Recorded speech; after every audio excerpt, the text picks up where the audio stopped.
Hello everyone. இன்னைக்கு நம்ம பார்க்க போகிறது ஒரு certified copy. CMA final student ஒருத்தங்க அவங்களுடைய சர்டிஃபைடு காப்பி ஆன்சர் காப்பியை ஷேர் பண்ணியிருந்தாங்க. மேம் இதில் கரெக்ஷன் பண்ணியிருக்கிறத ஸ்டூடெண்ட்ஸ் எல்லாருமே தெரிஞ்சுக்கிறதுக்கு இது நீங்கள் ஷேர் பண்ணுங்கள் அப்படிங்கிற மாதிரி அனுப்பிச்சிருந்தாங்க எனக்கு. சிலபஸ் 2022 சிஎம்ஏ ஃபைனல் லா பேப்பர் அந்த சர்டிஃபைடு காப்பி 50 மார்க்ஸ் அந்த ஸ்டூடெண்ட் எடுத்திருக்காங்க. இதில் எப்படி கரெக்ஷன் பண்ணியிருக்காங்க, அந்த ஸ்டூடெண்ட் ஆன்சர் எப்படி ப்ரெசென்ட் பண்ணியிருக்காங்க, ஸோ இதை வச்சு நம்ம பார்க்குறப்ப மற்ற ஸ்டூடெண்ட்ஸுக்கும் இதை எப்படி ப்ரெசென்ட் பண்ணணும், எந்த மாதிரி மார்க் அலாட் பண்ணுறாங்க, நம்மளுடைய ப்ரெசன்டேஷனில் இன்னும் எங்கே சேஞ்சஸ் பண்ணிக்கணும் அப்படிங்கிறதுக்கு ஒரு ஐடியா கிடைக்கும். ஸோ நீங்கள் கேட்கலாம், இன்ட்ருக்கு இதே மாதிரி கொஸ்டின் பேப்பர் இல்லையான்னு. நீங்கள் ஷேர் பண்ணுறதை தான் நான் இங்கே வந்து ஸ்டூடெண்ட்ஸ் எல்லாருக்குமே ப்ரெசென்ட் பண்ணுறேன். ஸோ இன்ட்ரெஸ்ட் ஸ்டூடெண்ட்ஸ் யாராவது வில்லிங்காக இருந்தீங்கன்னா இந்த மாதிரி சர்டிஃபைடு காப்பி வாங்கினதை மற்ற ஸ்டூடெண்ட்ஸுக்கும் அது யூஸ்ஃபுல்லாக இருக்கும் அப்படின்னு நினச்சிங்கன்னா எனக்கு ஷேர் பண்ணினீங்கன்னா இதை நான் வந்து வீடியோவாக எல்லா ஸ்டூடெண்ட்ஸ்க்கு யூஸ் ஆகிற மாதிரி போடுறேன். உங்களோட பர்சனல் டீட்டெயில்ஸ் எல்லாம் தேவையில்லை. ஜஸ்ட்டு அந்த ஆன்சர் காப்பியில் இந்த ஃபஸ்ட்டு பேப்பரை விட்டுட்டு மீதி இருக்கிற உள்ள ஆன்சர்ஸுடைய காப்பி மட்டும் நீங்கள் சர்டிஃபைட் காப்பி அனுப்பிச்சிங்கன்னா மற்ற ஸ்டூடெண்ட்ஸ்க்கு வந்து யூஸ்ஃபுல்லாக இருக்கிற மாதிரி நம்ம சேனலில் இதெல்லாம் போடுறேன். இப்போ சிலபஸ் 2022 அண்ட் இது வந்து ஜூன் 2023 எக்ஸாம் எழுதினது. இந்த இப்போ ஸ்டூடெண்ட்டு ஜூன் 2023 எக்ஸாமில் சிஎம்ஏ ஃபைனல் அண்ட் சிலபஸ் 2022 இது லா பேப்பர். இவங்க எடுத்திருக்கிற மார்க்ஸ் 50 மார்க்ஸ் எடுத்திருக்காங்க.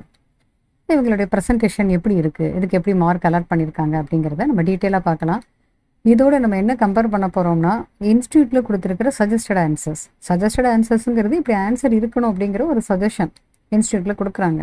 ஸோ அதையும் இந்த ஸ்டூடெண்ட் எழுதினதையும் நம்ம கம்பேர் பண்ணி பார்ப்போம். பார்த்து எந்த மாதிரி நீங்களும் ப்ரெசென்ட் பண்ணணும் ஆன்சர் அப்படிங்கிறதுக்கு உங்களுக்கு கண்டிப்பாக அது யூஸ்ஃபுல்லாக இருக்கும். நம்ம சேனலுக்கு இதான் ஃபஸ்ட் டைம் வந்திருக்கீங்க அப்படின்னா மறக்காமல் சப்ஸ்கிரைப் பண்ணிக்கோங்க. டெலிகிராம் குரூப்லேயும் ஜாயின் பண்ணலைன்னா ஜாயின் பண்ணிக்கோங்க. டெலிகிராம் குரூப்பில் ஜாயின் பண்ணணும்னா லிங்க் டிஸ்கிரிப்ஷனில் இருக்குது. ஓகே, இப்போ நம்ம இந்த question paper that is certified answer காப்பியை அனலைசிஸ் பண்ணுவோம். ஜூன் 2023 எக்ஸாம் கொஸ்டின் பேப்பரில் சிலபஸ் 2022க்கு சிஎம்ஏ ஃபைனல் கொஸ்டின் பேப்பரில் ஃபஸ்ட்டு எம்சிக்யூ ஒரு 20 மார்க்ஸுக்கு, அதாவது 10 கொஸ்டின்ஸு, ஒவ்வொரு கொஸ்டினும் 2 மார்க்ஸுக்கு கேட்டிருந்தாங்க. இதில் பர்டிகுலராக கொஸ்டின் பேப்பரில் என்ன கொடுத்துருந்தாங்கன்னா இந்த எம்சிக்யூக்கு எல்லாமே ஆன்சர் ஜஸ்டிஃபிகேஷனோட கொடுக்கணும். ஸோ ஆன்சருக்கு 1 மார்க்கு, ரீசன் ஆர் ஜஸ்டிஃபிகேஷனுக்கு 1 மார்க்கு, டோட்டலாக 2 மார்க்ஸுங்கிறத மென்ஷன் பண்ணியிருந்தாங்க. இதை நான் சொல்கிறது வந்து ஜூன் 2023 எக்ஸாமில் கொஸ்டின் பேப்பர்லேயே மென்ஷன் பண்ணியிருந்தாங்க. அலாங் வித் ஜஸ்டிஃபிகேஷன் ஆர் ரீசனோட தான் ஆன்சர் எழுதணும், அப்போ தான் 2 மார்க்கு அப்படின்னு சொல்லிட்டு. ஸோ அதை பேஸ் பண்ணி இந்த ஸ்டூடெண்ட்டும் ரீசன் எழுதியிருக்காங்க. ஒரு சில கொஸ்டினுக்கு பார்த்தீங்கன்னா ரீசனுங்கிறது எக்ஸ்ட்ராவாக தேவைப்பட்டிருக்காது. ஜஸ்ட்டு கொஸ்டினில் இருக்கிறதே அப்படியே திருப்பி ரீசனாக எழுதியிருக்க வேண்டியதாக இருக்கும். அதுக்குமே 1 மார்க்கு கொடுத்துருக்காங்க. ஸோ இந்த ஆன்சர் பேப்பரில் பார்த்தீங்கன்னா ஃபஸ்ட்டு கொஸ்டின் கரெக்டு, இதுக்கு ஒரு மார்க்கு, ஆன்சருக்கு ரீசனுக்கு ஒரு 1 மார்க்கு, 2 மார்க்ஸ் கொடுத்துருக்காங்க. அதே மாதிரி அடுத்த கொஸ்டினுக்கும் ஆன்சர் ப்ளஸ் ஜஸ்டிஃபிகேஷனுக்கு 2 மார்க்ஸு அண்ட் கொஸ்டின் நம்பர் 3 இதை சேம் தான். பட் கொஸ்டின் நம்பர் 4ல் அவங்க ஆன்சர் தப்பாக எழுதியிருக்காங்க. ஸோ அதுக்கு மார்க் இல்லை, 0 போட்டிருக்காங்க. நெக்ஸ்ட்டு மற்ற கொஸ்டின்ஸ் எல்லாத்துலேயுமே இவங்க கொஸ்டினுக்கு ஆன்சரும் அலாங் வித் ரீசனும் எழுதியிருக்காங்க. சில கொஸ்டினில் பார்த்தீங்கன்னா ஜஸ்டிஃபிகேஷன் மென்ஷன் பண்ணியிருப்பாங்க, அல்லது சில இடத்துல ஜஸ்டிஃபிகேஷன் போடாமலே கீழே ரீசன் எழுதியிருப்பாங்க. பட் அது ஒன்றும் பெரிய இஷ்யூ இல்லை, அதுக்குமே கன்சிடர் பண்ணி மார்க் கொடுத்துருக்காங்க. இப்போ இந்த மாதிரி கொஸ்டின்லாம் பார்த்தீங்கன்னா நேஷனல் ஸ்மால் இண்டஸ்ட்ரீஸ் கார்பரேஷன் இதுதான் ஆன்சர். அந்த எம்சிக்யூவில் ஏபிசிடி ஆப்ஷனில் எதுங்கிறதும் மென்ஷன் பண்ணிவிட்டு டிங்கிறதும் மென்ஷன் பண்ணி அந்த ஆன்சரும் பக்கத்தில் எழுதியிருக்காங்க. ஸோ சப்போஸ் நீங்கள் ஏதாவது மிஸ்டேக் பண்ணிடாமல் இருக்கிறதுக்கு இது ரெண்டுமே சேர்ந்து எழுதினீங்கன்னா நல்லாயிருக்கும். வெறும்னா டி மட்டும் மென்ஷன் பண்ணிடாமல் டின்னு எழுதிட்டு அந்த ஆன்சருமே எழுதுறீங்க. இப்போ ரீசன்ட்லி இந்த கொஸ்டினில் எக்ஸ்ட்ராவாக எதுவுமே இல்லை. ஸோ அந்த ஸ்டூடெண்ட் என்ன பண்ணியிருக்காங்க, என்எஸ்ஐசி ஸ்டாண்ட்ஸ் ஃபார், திருப்பி அதே ஆன்சர் எழுதியிருக்காங்க. ஸோ இதையும் ஜஸ்டிஃபிகேஷனாக கன்சிடர் பண்ணி அதுக்கு ஒரு மார்க்கும் சேர்த்து 2 மார்க்ஸ் அலாட் பண்ணியிருக்காங்க. ஸோ இந்த ஸ்டூடெண்ட் வந்து ஒரு எம்சிக்யூ மட்டும்தான் தப்பாக எடுத்திருக்காங்க, மற்றபடி எல்லாமே கரெக்டு. ஸோ 9 எம்சிக்யூஸ், அதுக்கு 18 மார்க்ஸ் இந்த ஸ்டூடெண்ட்டுக்கு கிடச்சிருக்கு. நெக்ஸ்ட்டு எம்சிக்யூக்கு அடுத்தது செக்ஷன் பி. ஸோ இந்த மாதிரி ஆன்சர் ஷீட்டில் செக்ஷன் ஏங்கிறதும் மென்ஷன் பண்ணணும், செக்ஷன் பி மென்ஷன் பண்ணணும். ஒவ்வொரு கொஸ்டினும் அதனுடைய சப்டிவிஷனோட க்ளீனாக மென்ஷன் பண்ணணும். கொஸ்டின் நம்பர் 3A எடுத்திருக்காங்க. இதுக்கான ஆன்சரை ப்ரெசென்ட் பண்ணுறாங்க பாருங்கள். Provisions relevant to the case, என்ன கேஸ் ஸ்டடி கொடுத்துருக்காங்க அதுக்கான ப்ரொவிஷன்ஸாக ஃபஸ்ட்டு எக்ஸ்பிளைன் பண்ணியிருக்காங்க இந்த ஸ்டூடெண்ட்டு. எக்ஸ்பிளைன் பண்ணிவிட்டு ஆன்சரில் முக்கியமாக அவங்க கீவேர்ட்ஸுன்னு என்னெல்லாம் அந்த ஸ்டூடெண்ட்டை நினைக்கிறாங்களோ அதெல்லாம் ஹைலைட் பண்ணி காமிச்சிருக்காங்க. Issue involve and the facts, இந்த கேஸில் என்னென்ன இஷ்யூ இருக்குது, அதுக்கான ஃபேக்ட் என்ன அப்படிங்கிறதையும் இங்கே மென்ஷன் பண்ணிவிட்டு லாஸ்ட்டாக கன்க்ளூஷன் சொல்லி ஆன்சர் கொடுத்துருக்காங்க. இந்த கொஸ்டின் 4 மார்க்ஸ் கொஸ்டின், பட் இந்த ஸ்டூடெண்ட்டுக்கு 2 மார்க்ஸ் இங்கே அலாட் பண்ணியிருக்காங்க. மேபி இதுக்கு ரீசன் என்னவாக இருக்கலாம், பட் இவங்க வந்து அவங்க பார்ட்டில் அவங்க ப்ரொவிஷன் என்ன புரிஞ்சிட்ருக்காங்களோ அதை எல்லாமே இந்த ஸ்டூடெண்ட்டு மென்ஷன் பண்ணியிருக்காங்க. அதாவது ஒரு கம்பெனியில் share holders, minimum share holders petition file பண்ணுறப்ப அதில் ஒரு பார்ட் ஷேர் ஹோல்டர்ஸ் அதை வித்ட்ரா பண்ணிட்டாங்கன்னா அந்த பெட்டிஷன் வந்து என்ன ஆகும், அப்ளிகேஷன் அகெயின்ஸ்ட் அப்ரேஷன் அண்ட் மிஸ்மேனேஜ்மெண்ட், அதுக்கு ரிலேட்டடான கொஸ்டின். ஸோ இதில் இந்த ஸ்டூடெண்ட் சொல்ல வந்தது என்ன அப்படின்னா, இந்த பெட்டிஷன் வந்து நான் மெயின்டெனபிலிட்டியில் டிஸ்மிஸ் ஆகுமா அப்படிங்கிறதுக்கு கொஸ்டின் கேட்டிருக்காங்க. அது டிஸ்மிஸ் ஆகாது, ஏன்னா அப்ளிகேஷன் போடும்போது மினிமம் வேல்யூ என்னங்கிறது தான் கொஸ்டினில் கொடுத்துருதில்ல, ப்ரொவிஷனில் கொடுத்துருக்காங்க அப்படிங்கிறத கன்க்ளூஷனாக இந்த ஸ்டூடெண்ட்டு சொல்லியிருக்காங்க. பட் சஜஸ்டட் ஆன்சரில் என்ன கொடுத்துருக்காங்க அப்படிங்கிறதையும் நம்ம பார்க்கலாம். Majority share holders petition dismiss பண்ணணும் அப்படின்னு சொல்லி ஆர்குமெண்ட் பண்ணுறது இங்கே கரெக்ட் கிடையாது. இதுதான் ஃபஸ்ட்டு ஆன்சராக சஜஸ்டட் ஆன்சரில் கொடுத்துருக்காங்க. இதுதான் ஸ்டூடெண்ட்டும் கன்க்ளூஷனில் கொடுத்துருக்காங்க. பட் மேபி அந்த ஸ்டூடெண்ட் வந்து அவங்க சொல்ல வந்த பாயிண்ட்டை இன்னும் கொஞ்சம் கிளியராக சொல்லணும் அப்படின்னு அங்கே எதிர்பார்த்துருக்கலாம். ஏன்னா இங்கே proceeding shall continue irrespective of withdrawal of the consent of some பெட்டிஷனர்ஸ்னு கொடுத்துட்டு ஒரு கேஸ் ஸ்டடியும் இங்கே கொடுத்துருக்காங்க சஜஸ்டட் ஆன்சரில். ஸோ அந்த கேஸ் ஸ்டடியை வச்சு பேஸ் பண்ணி கன்க்ளூஷனும் இங்கே சொல்கிறாங்க. Neither the right of the applicant to proceed with the petition nor the jurisdiction of the tribunal to dispose of it on its merits can be affected by events happening subsequent to the presentation of the petition. Petition present பண்ணதுக்கு அப்புறமா வரதை வச்சு application போட்டு share ஹோல்டர்ஸில் ஒரு part அதை withdraw பண்ணினாலும் அது எந்த விதத்துலேயும் அப்ளிகன்ஸுடைய ரைட்டை பாதிக்காது. அதே மாதிரி jurisdiction of the tribunal to dispose it off on it merits அதுவும் அஃபெக்ட் பண்ணாது அப்படிங்கிறது தான் இங்கே மென்ஷன் பண்ணியிருக்காங்க. ஸோ மேபி இந்த வேர்டிங்ஸ் எல்லாம் ஸ்டூடெண்ட்ஸ் வந்து கீவேர்ட்ஸாக மென்ஷன் பண்ணியிருந்தால் 4 மார்க்ஸ் கிடச்சிருக்கலாம்.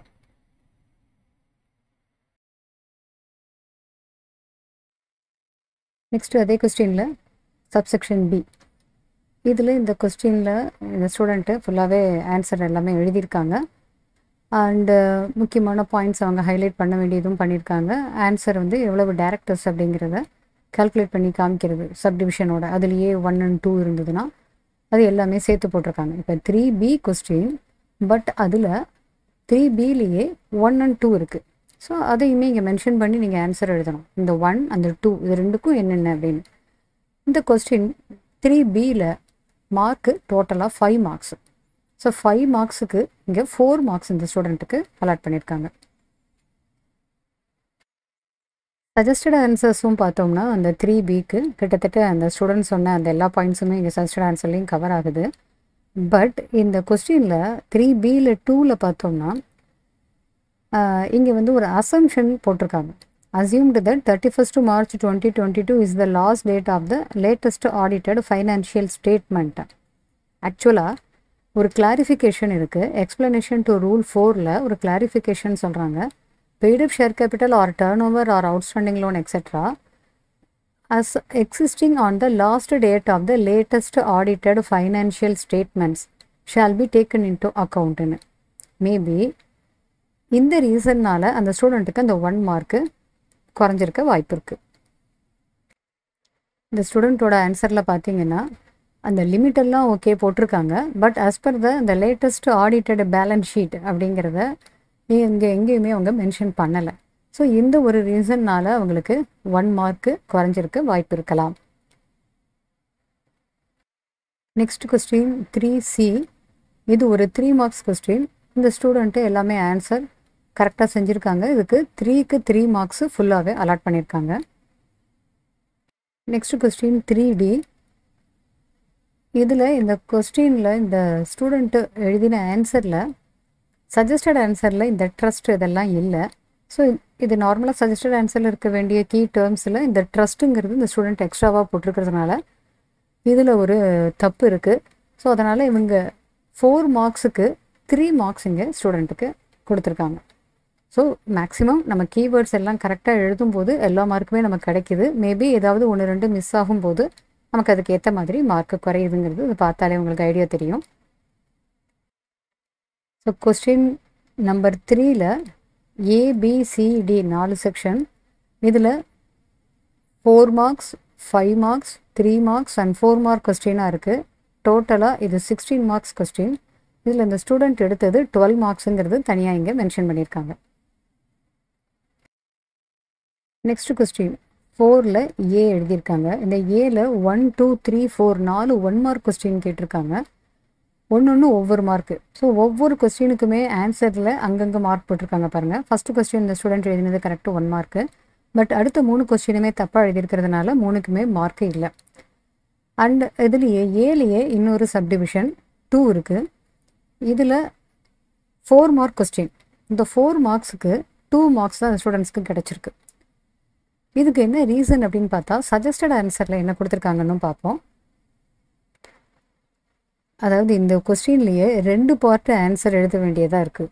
போர்டு மீட்டிங், அடுத்த போர்டு மீட்டிங் முன்னாடி போர்டு மீட்டிங் நடந்தது ஒரு ஜனவரியிலையும், அதுக்கு அடுத்த போர்டு மீட்டிங் ஜூனில் நடத்தணும் அப்படிங்கிற மாதிரியும் டிசைட் பண்ணுறாங்க. ஃபைனான்ஷியல் ஸ்டேட்மெண்ட்ஸ் ரெடி ஆகக்கூடிய டேட்டு ஜூன் ஆகும். பட் அப்போ சேர்மன், ஆடிட் கமிட்டியுடைய சேர்மன் இந்தியாவில் இருக்க மாட்டார் அப்படிங்கிறதுனால வீடியோ கான்ஃபரன்சிங்கில் பண்ணலாமா அப்படிங்கிறது தான் இங்கே கொஸ்டினில் கேட்குறாங்க. பட் இங்கே என்ன பண்ணணும்னா 2 பார்ட்டு சொல்கிறாங்க. நெக்ஸ்ட்டு போர்டு மீட்டிங்கிறது 120 டேஸ்க்குள்ளே கண்டிப்பாக நடத்தணும் இல்லையா? இங்கே ஜூனில் நெக்ஸ்ட்டு போர்டு மீட்டிங் பண்ண முடியாது. அதுக்கு அடுத்தது வீடியோ கான்ஃபரன்சிங்கில் எதுவும் பண்ணலாமா, ஃபைனான்ஷியல் ஸ்டேட்மெண்ட்ஸை அப்ரூவல் பண்ணலாமா, இந்த 2 பார்ட்டு இதில் பிரித்து எழுதணும். பட் அங்கே அந்த ஸ்டூடெண்ட் ஆன்சரில் எழுதும்போது இந்த நெக்ஸ்ட்டு போர்டு மீட்டிங்க்கு நடுவில், லாஸ்ட்டுக்கும் நெக்ஸ்ட்டுக்கும் நடுவில் போர்டு மீட்டிங் நடக்கிறதுக்கு 120 டேஸ் கேப் இருக்கணும், 120 டேஸ்க்குள்ளே நடத்தணும் அப்படிங்கிறத மென்ஷன் பண்ணாமல் விட்டுருக்காங்க. ஜஸ்ட்டு வீடியோ கான்ஃபரன்சிங் மூலமாக பண்ணலாமா, ஃபைனான்ஷியல் ரிப்போர்ட்டை அப்ரூவல் பண்ணலாமாங்கிறதுக்கு மட்டும்தான் இந்த ஸ்டூடெண்ட் ஆன்சர் சொல்லியிருக்காங்க. 120 டேஸில் போர்டு மீட்டிங்குடைய கேப் இருக்கணும் அப்படிங்கிறத சொல்ல விட்டுட்டாங்க. அந்த ரீசன்னால தான் இந்த ஸ்டூடெண்ட்டுக்கு 4 மார்க்குக்கு பதிலாக 2 மார்க் கிடச்சிருக்கு. Next question 4B. இதில் CSR ரிலேட்டடான கொஸ்டின் கேட்டிருக்காங்க. இதில் நிறைய சப்டிவிஷன்ஸ் இருக்குது.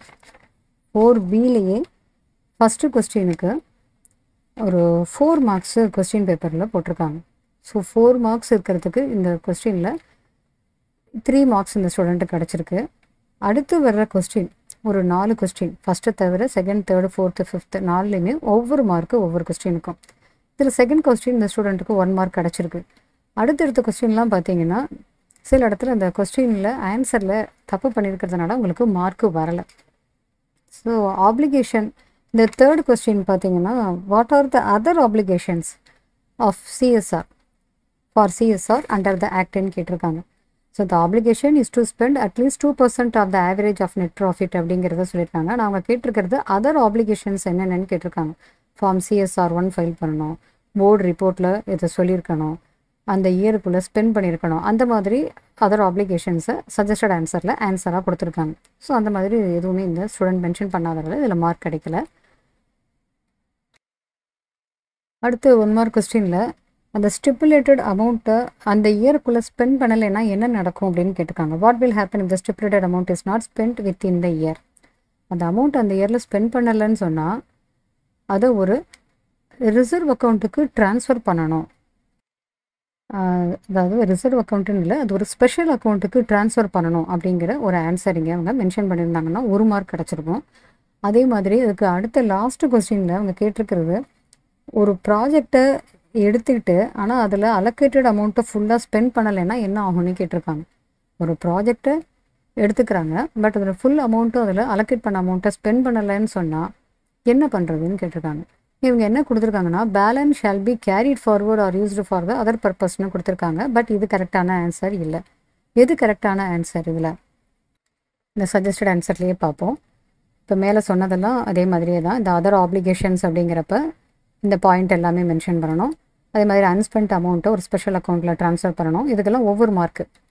ஒரு ப்ராஜெக்டை எடுத்துகிட்டு பட் அதில் ஃபுல் அமௌண்ட்டும் ஸ்பெண்ட் பண்ணாமல் இருந்தால் அந்த பேலன்ஸ் அமௌண்ட்டை என்ன பண்ணணும்? It will be kept separately for financing which will be called an ongoing project. இந்த வேர்டு இதை மென்ஷன் பண்ணியிருந்தாங்கன்னா அவங்களுக்கு 1 மார்க்கு கிடச்சிருக்கும். அடுத்த கொஸ்டின் டிஜிட்டல் எம்எஸ்எம்இ ஸ்கீம். இதை பற்றி ஒரு கொஸ்டின் கேட்டிருக்காங்க.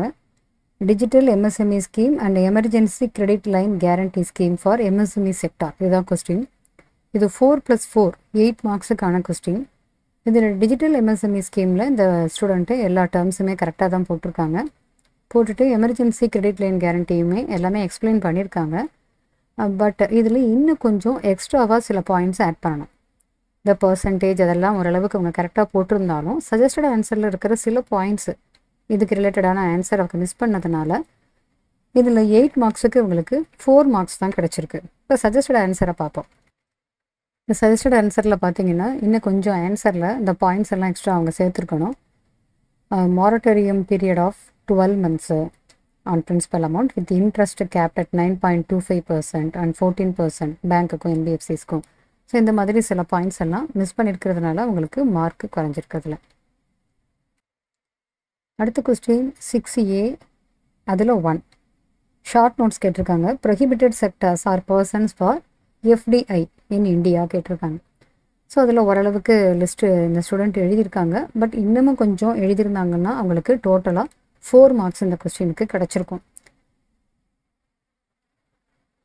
அதே மாதிரி அடுத்த கொஸ்டினுக்குமே அவங்க இன்னும் ஃபுல்லாக எல்லா பாயிண்ட்ஸும் கம்ப்ளீட் பண்ணலை. இதில் provisions of parking of ECB proceeds until its utilisation இது கேட்டிருக்காங்க. ஸோ இதுலேயுமே ஓரளவுக்கு பாயிண்ட்ஸு தான் எழுதியிருக்காங்க, ஃபுல்லாக கம்ப்ளீட் பண்ணலை. இப்போ இந்த கொஸ்டினுக்கும் ஒரு 4 மார்க்ஸ். இப்போ மேலே 4Aல 1க்கு ஒரு 4 மார்க்ஸு, 4A 2லேயும் ஒரு 4 மார்க்ஸு. பட் அவங்களுக்கு ஆன்சர் இன்னும் ஃபுல்லாக கம்ப்ளீட்டாக எழுதாதனால மார்க்கு 2 மார்க்ஸ் அண்ட் 1 மார்க்ஸ் தான் இங்கே கிடச்சிருக்கு. அந்த 2 கொஸ்டினுக்கும் அவங்க இந்த மாதிரி இன்னும் கொஞ்சம் கூடுதலான பாயிண்ட்ஸை ஆன்சரில் ப்ரெசென்ட் பண்ணியிருந்தாங்கன்னா 4+4 கிடச்சிருக்கும். இப்போ இந்த செகண்ட் பார்ட்டில் ஆன்சர் ஜஸ்ட்டு வெறும்னா பாயிண்ட்ஸாக மட்டும் எழுதியிருக்காங்க. பட் அதை 2 ஹெட்டிங்காக parking of ECB proceeds abroad and parking of ECB proceeds டொமஸ்டிக்கலின்னு 2 பார்ட்டாக பிரித்து கொடுத்துருந்தாங்கன்னா இன்னும் கொஞ்சம் அவங்களுக்கு மார்க்கு கூடவே கிடச்சிருக்கும். செக்யூரிட்டிசேஷன் இது ஒரு 2 மார்க் கொஸ்டின். பட் இந்த கொஸ்டினுக்கு 1 மார்க் தான் இந்த ஸ்டூடெண்ட்டுக்கு கிடச்சிருக்கு. ஜென்ரலாக பார்த்தோம்னா டேர்ம்ஸ் இந்த ஸ்டூடெண்ட் போட்டதெல்லாம் கரெக்டுங்கிற மாதிரி தான் தெரியும். பட் அந்த இடத்துல மிஸ்டேக் என்ன பண்ணியிருக்காங்க அப்படின்னு பார்த்தீங்கன்னா it is securitisation means acquisition of financial assets by asset reconstruction company. இங்கே ஏஆர்சிங்கிற ஷார்ட் ஃபார்மை யூஸ் பண்ணியிருக்காங்க. பார்த்தீங்கனாலே தெரியும், அதை ரவுண்ட் பண்ணியிருக்காங்க கரெக்ஷன் பண்ணுறவங்க. ஸோ இந்த மாதிரி ஷார்ட் ஃபார்மை எக்ஸாமில் யூஸ் பண்ணாதீங்க. நான் நிறையா தானே ஸ்டூடெண்ட்ஸ்க்கு சொல்லிக்கிட்டே தான் இருப்பேன். அதை ஒரு எக்ஸாம்பிள் ஒரு சம் செய்யும்போது கூட ஃபார்முலா இருந்தாலும் அதை எக்ஸ்ப்ளனேஷன் கொடுங்கன்னு சொல்லிகிட்டே இருப்பேன். அதே மாதிரி எங்கேயுமே ஷார்ட் ஃபார்ம் யூஸ் பண்ணக்கூடாதுன்னு சொல்லுவேன். அதுக்கான ரீசன் இது தான். ஸோ இந்த ஸ்டூடெண்ட் வந்து இதை ஃபுல்லாக ஏஆர்சினா என்ன, அசெட் ரீகன்ஸ்ட்ரக்ஷன் கம்பெனி அப்படிங்கிறத எழுதியிருந்தால் கூட தாராளமாக அவங்களுக்கு இன்னொரு மார்க் கிடைக்க சான்சஸ் இருந்திருக்கு இல்லையா. ஸோ அந்த மாதிரி இது ஷார்ட் ஃபார்மை அவாய்ட் பண்ணிவிடுங்க. ஏஆர்சி அப்படிங்கிறத ரவுண்ட் பண்ணியிருக்காங்க பாருங்கள். இந்த மாதிரி ரீசன்னால தான் 2 மார்க்ஸில் நமக்கு ஒரு மார்க்கு போகிறதுக்கான வாய்ப்பு வருது. அதை நம்ம பார்த்துக்கணும். இந்த 1 மார்க்கை நம்ம விட்டுறக்கூடாது. ஸோ இந்த question paper that is certified copy answer sheet ஒரு ஸ்டூடெண்ட்டோடைய செமிஃபைனல் ஸ்டூடெண்ட்டோடைய இது பார்த்தோம். எப்படி கரெக்ஷன் பண்ணியிருக்காங்க, அந்த ஸ்டூடெண்ட்டோடைய ஆன்சர் ப்ரெசன்டேஷன் எப்படி இருந்தது, ஸோ இன்னும் எந்த மாதிரி இருந்தால் அவங்களால இன்னும் மார்க்கு ஸ்கோர் பண்ண முடியும். இது அந்த ஸ்டூடெண்ட்டுக்கு மட்டும் இல்லை, எல்லா ஸ்டூடெண்ட்டுக்குமே, not only final interest students எல்லாருக்குமே. கரெக்ஷன் அப்படிங்கிறப்ப நார்மலாக தியரி பேப்பர்னு இந்த மாதிரி கீவேர்ட்ஸ் தான் எக்ஸ்பெக்ட் பண்ணுவாங்க. நம்ம சேனல்லே பார்த்தீங்கன்னா கீவேர்ட்ஸுங்கிறதுனா என்ன, அந்த கீவேர்ட்ஸுங்கிறத எப்படி நம்ம கண்டுபிடிச்சி படிக்கணும், அது எப்படி எக்ஸாமில் ப்ரெசென்ட் பண்ணணுங்கிறது தனியாகவே நான் ஒரு வீடியோ போட்டிருப்பேன். அதே மாதிரி ஃபார்மேட் ப்ரெசன்டேஷன் ரொம்ப இம்பார்ட்டன்ட்ங்கிறதுனால எப்படி எக்ஸாமில் ப்ரெசன்டேஷன் இருக்கணும், ஃபார்மேட் எப்படி இருக்கணும், அக்கௌண்ட்ஸ்னால் எப்படி இருக்கணும், டிடினா எப்படி இருக்கணும், காஸ்டிங்னா எப்படி இருக்கணும், ஒரு லா பேப்பர் தியரி எப்படி இருக்கணும், எல்லாமே நம்ம சேனலில் ஏற்கனவே கவர் பண்ணியிருக்கோம். ஒருவேளை நீங்கள் இப்போ தான் புதுசாக நம்ம சேனலுக்கு வந்துருந்தீங்கன்னா அந்த வீடியோஸ் பார்க்காம இருந்தீங்கன்னா மிஸ் பண்ணாமல் அதெல்லாமே பாருங்கள். அது ரொம்ப உங்களுக்கு யூஸ்ஃபுல்லாக இருக்கும். இந்த வீடியோ பார்க்கும்போது எல்லா ஸ்டூடெண்ட்டுக்குமே ஒரு ஐடியா கிடைக்கும். எந்தெந்த மாதிரி நம்ம ப்ரெசன்டேஷன் பண்ணணும், நம்ம மார்க் நிறையா எடுக்கணும்னா படிக்கிறதும் நல்லா படிக்கணும், அதே சமயத்தில் படித்ததை ஆன்சரில் கரெக்டாக ப்ரெசென்ட் பண்ணணும். அதுக்கு ப்ராக்டிஸ் ரொம்ப ரொம்ப தேவை. ஸோ இந்த வீடியோ உங்கள் எல்லாருக்குமே ரொம்ப யூஸ்ஃபுல்லாக இருக்கும். இதை மறக்காமல் உங்களுடைய ஃப்ரெண்ட்ஸ் எல்லாருக்கும் ஷேர் பண்ணுங்கள், அவங்களுக்கும் இது ரொம்பவே யூஸ்ஃபுல்லாக இருக்கும். நம்ம அடுத்து ஒரு டாப்பிக்கில் மீட் பண்ணுவோம்.